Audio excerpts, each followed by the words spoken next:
Morning everyone, I'm just going to take you out in the back garden and show you the big tree cutting job I've got ahead of me, that I've been spending some money buying some tree climbing equipment. Well, most of it's actually meant for rock climbing, but keeping costs down, I've been trying to keep things to a minimum and buying what I think I can get away with. This one conifer, I was getting quotes of about £420 just to cut that one down. I also have a lot of trees down the perimeter of the garden as well, which I don't want cutting down completely, but I do want the kind of tops taken off them so I can get a bit more sunlight in the garden. So I thought with the amount that's there to be done, might be cheaper for me to have a go. Well, whether this turned out to be a good idea or a total disaster, time will tell. But I'll take you out and show you what I've got ahead of me.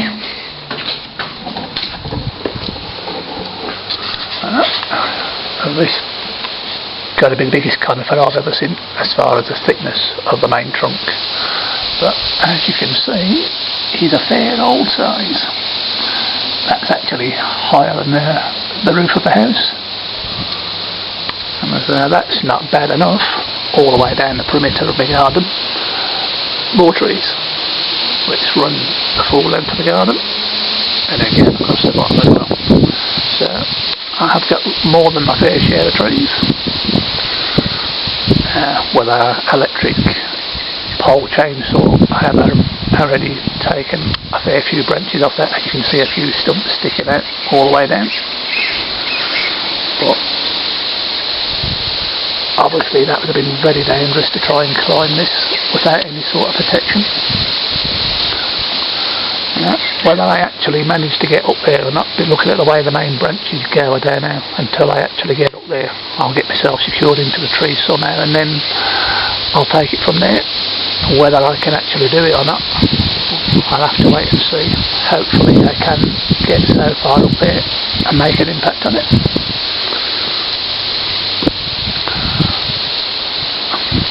See where I've chopped that there. That was actually the height of the other piece. So this gap you can see here for a bit of sunlight to come in, that just wasn't there. That was taken up by the other bit that I took off. So this garden is south facing, so I have the sun spend most of the day working its way around the side, but as you can imagine, because of all these trees, I get virtually no sunlight. So I really want to get up and take the tops off them. Not the best looking garden in the world, that's for sure, but I will get stuck into it. Also got a little bit of a problem with my slabs. It's a council property, so after years of nagging, I should have someone down in a few weeks to have a go at that. So I am hoping I'm going to be able to climb up these and get stuck into them. I'll make a little bit of a video clip of some of the gear I bought to try and do this, and I'll have a bit of a tot up how much I've spent in total. But say that one tree alone, about £420 to cut down and take away, so probably not that bad actually. So my idea was, hopefully if I can cut it down, then just pay someone to come round and whack it all through a wood chipper. So right, I'll leave it there for now. Ta-ra. Hi everyone, right, as promised I thought I'd do a little bit of a clip on the gear I've been buying to have a go at cutting this conifer. So I've had a little tot up tonight. I was thinking I'd actually gotten up to somewhere in the region of about £250 worth of gear, but happy to say it's actually only about 150. So bearing in mind that conifer's about naturally it was £420 and I was quoted that probably best part of 2 years ago, so I won't be surprised if it's more like 450 now. So So I've been trying to get by with minimum gear. So what I've bought so far, we have 15 metres of arborist climbing rope. Arborist, for the more straightforward term, is tree surgeons. So this rope, I forget the exact amount, I think this rope's capable of something like withstanding about 200 kilograms of sort of dead weight on it, with no danger of it snapping. So it's probably considerably more than that thinking about it. I only weigh 75 kilograms, so that is more than adequate to hold me. Right, the basics I bought. What we have here is what's known as a hand ascender. This is something that you lock onto the rope, and there's little teeth on the end of here, which once you close it onto the rope, this will slide up the rope easily. It's meant to move up the way, because you're basically using this as a lever to pull you up. Then when you put weight on this thing, that cam then digs in to the rope with them little teeth, so you could have your full body weight literally hanging down on this, and it will not pull back down on that rope because of all these little teeth that will bite into the rope.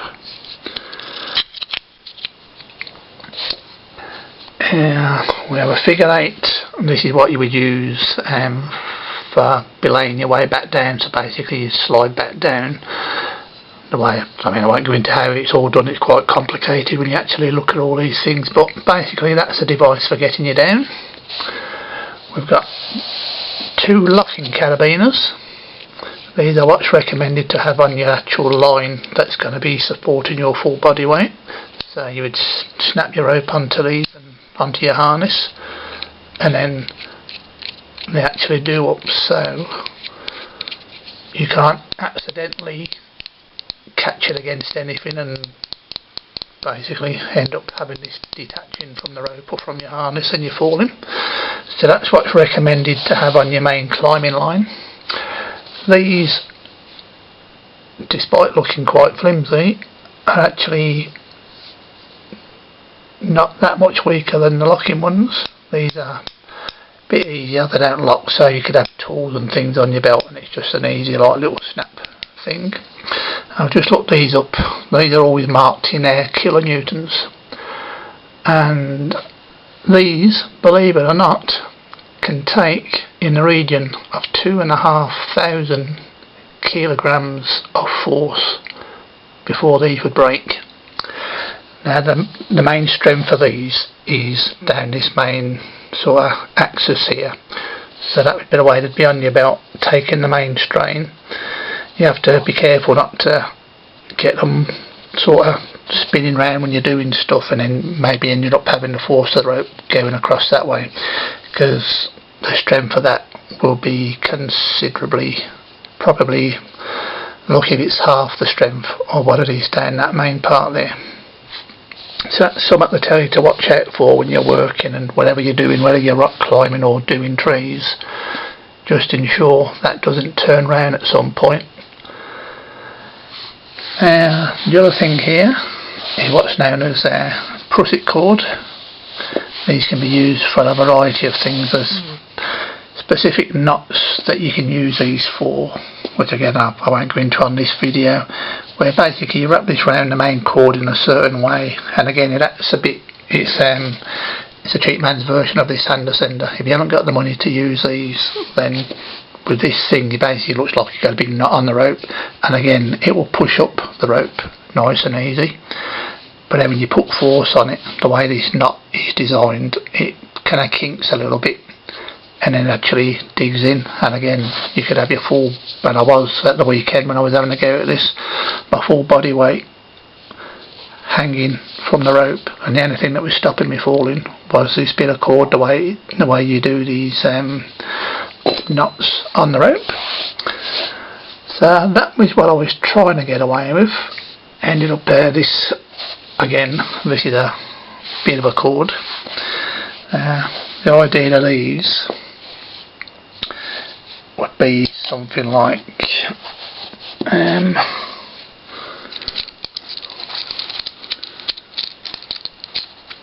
I shall fumble about in my usual fashion, making crap videos. So the way this would work is, and in a minute, let's get a little box to help me.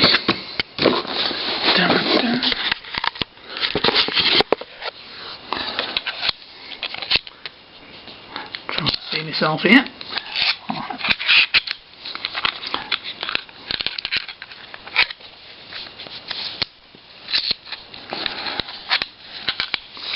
If this is in view, basically you would attach it to the hand ascender like so, and then that cord would come down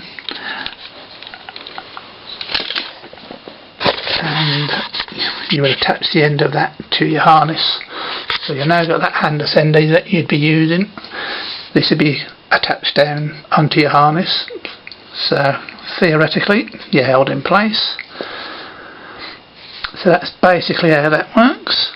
And then the thing I wasn't intending to buy, which I ended up buying, is a foot strap. Again, you would attach this to an ascender or something similar. You would actually have your foot in that. Again, this gets complicated now because it's all these various systems for actually climbing the rope, but there's a system called foot locking where you basically try and just trap this between your feet by just kind of like rolling it over the top of one foot and then standing on the top of the rope with the other foot. You're supposed to push yourself up on that, and then when your weight's on your legs, you would then push that hand ascender up, and then as you got a little bit further up the lock, then you'd hold your body weight on the ascender and then lift your legs up and continually doing that. But I had a go at that, and that was definitely not going to work for me. A lot trickier than it looks. So having that foot strap works a lot easier. You can kind of get your body weight on that. So if you wanted to learn this, you'd be better looking on amateur tree climbing or something like that on YouTube, or put arborists in, and there's loads of videos where you see there's so many techniques for doing it. So this is the technique I used at the weekend, and actually I got up the tree no problem at all, and then I found myself stuck because I made a little bit of a mistake on how you position some of these items to get yourself back down, and I was kind of put something in the wrong place. I then took this cord off, which was holding my body weight. I thought, right, I don't need that no more. Threw that down to the floor like 6 or 7 foot below me, and then realised I'd set it up wrong and I was stuffed, because this thing, what I should have done, should have lowered that, and then I should have set that up above it. I'd done it the opposite way around, and then I couldn't move because my full body weight is on this, so there's no way I can take this off, and I've got no way of relieving my body weight tension off of this because I threw that yellow cord down. So I ended up stuck there, and in the end had to call for the guy I work with to come out and give us a hand to get back down. So lots of learning still to do on this, but I'm slowly but surely figuring it all out, and hopefully in the end I will be able to get up that tree and have a go. So happy now I've noticed I haven't spent quite as much money on stuff as I thought I have, so if this does turn out to not work out, then not a great deal of money lost, and I'm sure I could stick most of this stuff on eBay and probably sell it no problem. Them hand ascenders, if you buy them in the UK, you're looking at about £45. That one come from China for like £22, but most things, like when you get them from China, you find you've got to wait about a month for it to turn up. And last but not least, we have a harness. This was about £35 from Go Outdoors. So these basically you got 2 foot loops, and you got the main red bit in the middle. That's where you'd have your rope clamped onto there. The main difference from the rock climbing harness, which is what this is, to a proper sort of arborist tree climbing harness, is the tree climbing harness seems a lot bigger. All these paddings would be bigger because you'd be swinging from a tree for a lot longer and working with your body weight in that, whereas with these kind of rock climbing harnesses your weight's not really in it because you're climbing the rock. The only time your weight comes on that is when you actually fall. But I had a look at the tree climbing ones and you're looking at £130 upwards, whereas that was about £35 if I remember rightly. But for what I'm trying to do, it should be okay. So hopefully I shall be attacking the trees soon. I'll probably be down to school at work in and at the weekend and have another go at the climbing gear. There is one more piece of equipment that would be safe to have, but that is about £80. So I'm going to try not to bother buying that. So until I actually get up into that conifer, because it's hard to see right into the middle of it just how all the branches go. So I'm hoping I'm able to get in there, slowly work my way up to the top where hopefully the branches aren't so thick, and start hacking away and gradually getting it down. Even if I could knock it down to half the size it is now, it would make a difference, especially if I can get up them trees along the side and knock a little bit off of them. Just give you a quick idea about how these are good the way these work. So the idea is you lock your rope in place and you just stand on this rope. So that moves up the rope, no problem. And then the second you put your weight on it, that's it, it just locks on there, and literally you can have probably a couple 100 kilograms hanging on that, and it just bites into the rope. And as I found out at the weekend when I found myself stuck there, once it's on there, it ain't going nowhere. 75 kilos and absolutely had me felt safe as houses. So if anybody's thinking of doing this, I think it is something that is doable for the amateur. There is a risk element to it obviously, so I've been watching loads of videos. One of them things you probably should have proper training for, but I'm willing to have a go. When I get things in my head that I want to have a go at some, I do get a little bit pig-headed and a bit, yeah, I'm definitely doing that. So whether this turns out to be a good idea or not, hopefully we'll find out quite soon. But worst case scenario, doesn't pay off, so I could probably sell majority of this stuff for probably not much less than I paid for it, so I'm not too concerned about it. So I know these videos ain't great guys, but I'm just stumbling along having a little go. Hopefully I'll put a little bit of sort of knowledge someone's way that comes in handy for them. So if you're thinking of doing it, yeah, if you're safe, but that is obviously if you're starting to climb high, there's a risk element, so make sure you're willing to do it. There's no way I would climb up that tree without knowing I'm attached to it safely. As long as I'm in there, I know that rope's on that tree and I feel I can let go of the tree, cut a few branches away and whatever, and there's no danger of me falling, then I'm willing to get up there and give it a go. I shall no doubt let you know in the future how things turn out. So take care, catch you later.